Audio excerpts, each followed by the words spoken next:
বৰপেটা জিলাৰ কাটাজাৰ গাঁৱৰ কুতুবালিক বৰপেটা বিদেশী ন্যায়াধিকৰণে বিদেশী ঘোষণা কৰি প্ৰায় দুমাহ কাল গোৱালপাৰাৰ মাটিয়াস্থিত ডিটেনশ্যন কেম্পত বন্দী কৰি ৰাখে।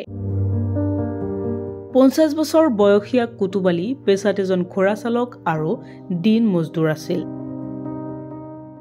নিয়মিতভাৱে ভোটদান কৰি থকাৰ মাজতে সীমান্ত পুলিচৰ 2019 চনৰ এটি গোচৰত কুতুবালিক সন্দেহযুক্ত নাগৰিক বুলি অভিযুক্ত কৰা হয়। ওজগবি আমার বাইত এই কাটাজার পাতারের গাবুরা আর বরপেটা থানার থেকে এই রোডের থানার থেকে দুটা পুলিশ আইলো না একজন পুলিশ আইছে। তা আমি বাড়ির মধ্যে কাম করতেছি, পরে আয়া কয় যে কুতুবালির বাড়ি কোনটা? বলো আমি কুতুবালি, এরই বাড়ি। কয় তোমার নামে তো বরপেটা কোর্টে থেকে নোটিশ আইছে। 10 মিনিট পরে ওই পুলিশটা আমার কাছে জিজ্ঞেস করলো যে নোটিশটা যে আমার কাছে দিয়ে দিছে, নোটিশটা এখন রাখবেন না দিয়ে দিবেন? পরে বললাম যে আমি অর্ডার করবো না, গাবুরা জানে, গাবুরা করবো। ঘুরিয়ে দিলে কি হয়, রাখলে কি হয়, এটা গাবুরা বুঝবো, আমি অতটুকু বুঝি না। পরে লাস্টে গাবুরা কয় নোটিশ কোর্টে থেকে দিছে যদি তাহলে রেখে দাও। সে রেখে দিলাম। তারপরে এখন কি করা লাগবো? কয় যে নোটিশের মধ্যে তারিখ লাগা আছে, তাহলে কোর্টে যাওয়া লাগবো। পরে তারিখ মতনই আমি কোর্টে গেলাম। কোর্টে যাওয়ার পরে উকিল ধরলাম। এই উকিলটাই কইলো কয় যে এটা তো ডিভোটার কেস। উপায়ন্তৰ হৈ কুতুবালিয়ে অধিবক্তাৰ সাহায্যত বিদেশী ন্যায়াধিকৰণৰ কাষ চাপে। অধিবক্তাৰ সৈতে গোচৰটোৰ বাবদ 15,000 টকা বন্দোবস্ত কৰি কুতুবালিয়ে কেইবাবাৰো বৰপেটা বিদেশী ন্যায়াধিকৰণৰ শুনানিত উপস্থিত থাকে। ইতিমধ্যেই লকডাউনে আই পড়লো। লকডাউনের মধ্যে তো আর কোনো খবর বার্তা নাই, কোনো দিকে যাওয়ানো যায় না। এরকম করতে করতে এই লকডাউনের বছরটা গেল গা। যখন লকডাউনের বছর গেল গা, তারপরে থানার থেকে যখন পুলিশ আইলো, আগে কয় যে তোমার আধার কার্ড আর 1 কপি ফটো নিয়ে তোমার থানার যাবার দিছে। তা আমার অন্তরে ভয় ঢুকে গেল যে উকিলে ফোন করলাম, উকিলে কয় আমি নিজে ফোন করবো, আর তো ফোন করলো না। এখন আবার আধার কার্ড ফটো নিয়ে থানা যাওয়া লাগে, তাহলে তো এটা অসম্ভব কথা। পরে করলাম কি আমাকে এই জায়গার মধ্যে এই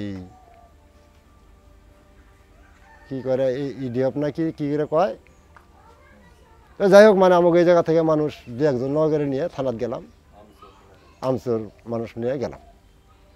পরে যাওয়ার পরে আমি তো ফাঁকে বয়ে রইলাম। পরে ওরা আগে ঢুকলো, যাওয়ার পরে আমারও ডাকলো, আমিও গেলাম। যাওয়ার পরে কয় যে তাহলে তোমার আধার কার্ড আর ফটো দাও।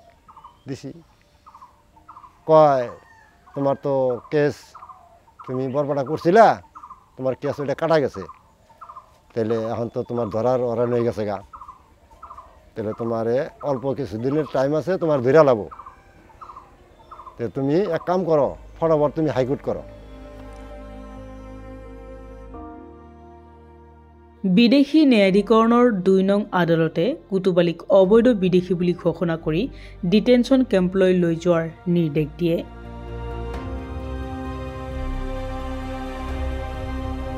সেই মৰ্মে সীমান্ত আৰক্ষীয়ে 21 ডিচেম্বৰ 2024 তাৰিখে কুতুবালিক আটক কৰি গোৱালপাৰাৰ মাটিয়াস্থিত ডিটেনশ্যন কেম্পলৈ লৈ যায়।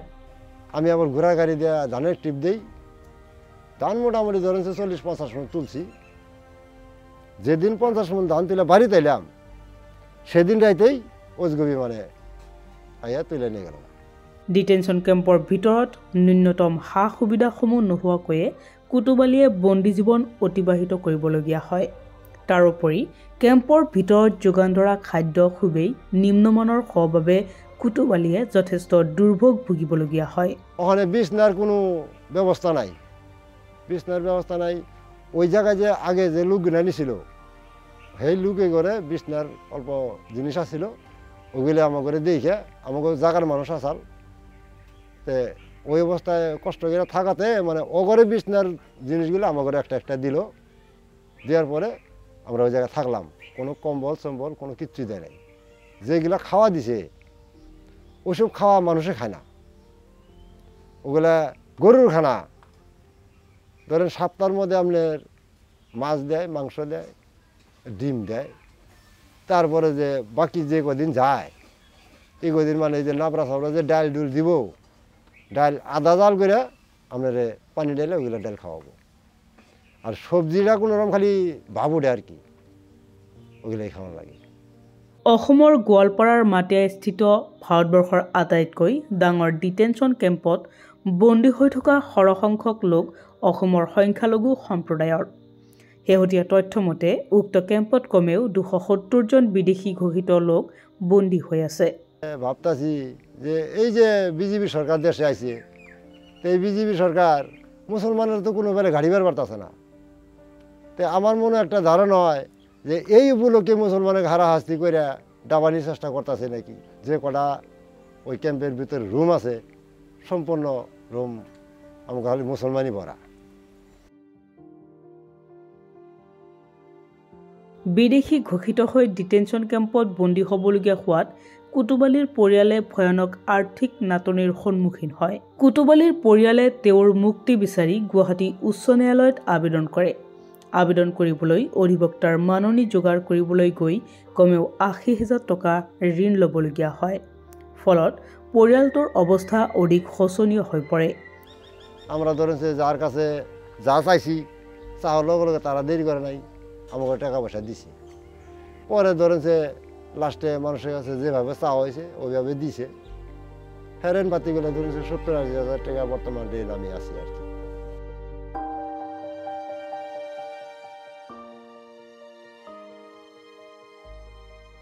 উচ্চ ন্যায়ালয়ৰ নিৰ্দেশ মৰ্মে কুতুবালীক যোৱা 10 ফেব্ৰুৱাৰী তাৰিখে জামিন মঞ্জুৰ কৰে। তার মানে কাগজটা গুয়াহাটি থেকে কীভাবে লিখে দিছে ওটা ওই যে বরবাটা থানার পুলিশে দেখলো, জিজ্ঞেস করে যে কাগজ যাচ করে উনি কাছে জিজ্ঞেস করলো যে এটা কত দিনের ডেট দিছে, সপ্তাহে 15 দিন পরে পরে দিছে না কি দেরি করে দিছে, কনাডে দেরি করে দিছে। এটা সপ্তাহ 15 দিন পরে পরে দেয় নাই। এই পর্যন্তই মানে কথা কয়ে দিল। এই বলেই মানে বর্তমান আছি আর কি।